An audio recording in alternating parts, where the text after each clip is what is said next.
In 1912, a book dealer pulled a tattered, vellum-bound volume from a chest in an Italian monastery that would go on to break the minds of the world's greatest cryptographers. The pages are filled with strange, flowing script that matches no known alphabet in human history.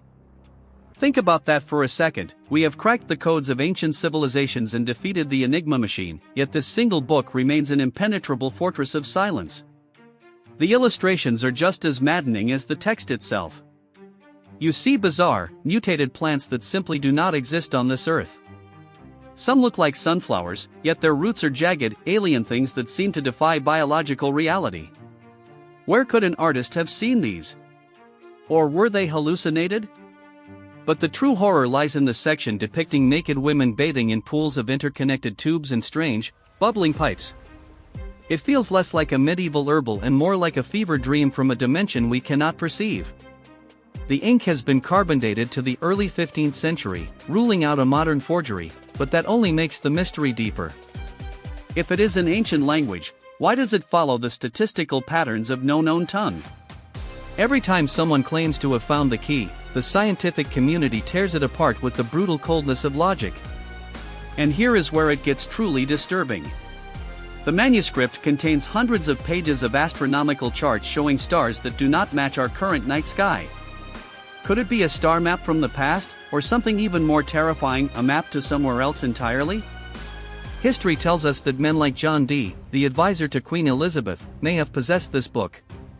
He was an occultist, a man who claimed he could speak to angels, and he was obsessed with finding hidden knowledge. Is this why the book is so elusive? Is it meant only for eyes that know how to look beyond the vellum? Consider the sheer level of effort required to create this. It contains over 240,000 characters, all written in a consistent, fluid hand that suggests the author knew exactly what they were saying. This wasn't a game for a bored monk, it was a deliberate, structured transmission of information. But what happened next would change everything about how we view lost human intelligence. During World War II, the finest code-breaking minds at Bletchley Park were tasked with breaking the Voynich code. These were the same people who broke the German codes and arguably shortened the war by years. They failed. They couldn't find a single repetitive pattern, no grammatical structure, no semantic anchor. It was as if the language was designed to be uncrackable by the human brain. We are looking at a linguistic dead end. Or perhaps, we are just looking at the wrong map. Modern AI has been thrown at the manuscript, burning through quadrillions of computations per second. The machines report that there is an underlying structure, but they cannot tell us what it signifies. It is a hollow, empty syntax that mocks our reliance on logic. Some believe it is a record of a lost culture that vanished before written history began. Imagine a civilization that mastered alchemy and stellar navigation, only to see their entire existence wiped from memory. This book is all that remains of their truth. It is a tombstone for a dead world. But look closely at the drawings again.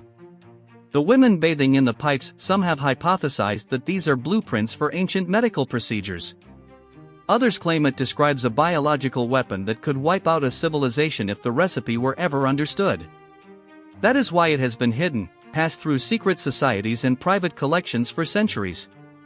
If it were a hoax, the creator was a master of psychological torture. Why go to such extreme lengths, sourcing expensive parchment and mineral pigments, just to create nonsense? The effort involved contradicts the idea of a simple prank. There is a weight to this manuscript that you can feel through the screen. It demands to be read, yet it forbids comprehension. We are currently living in the age of information, where every answer is a click away.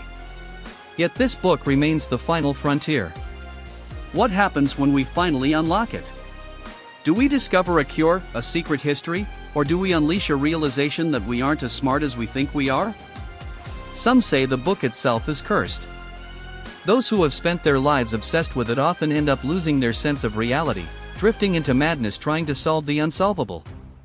It is a siren song for the intellect. Do not gaze too long into the Voynich, or you might find it gazing back into you. The secret is still there, waiting for the one person who thinks differently enough to shatter the lock. Until then, it remains the silent witness to everything we will never know.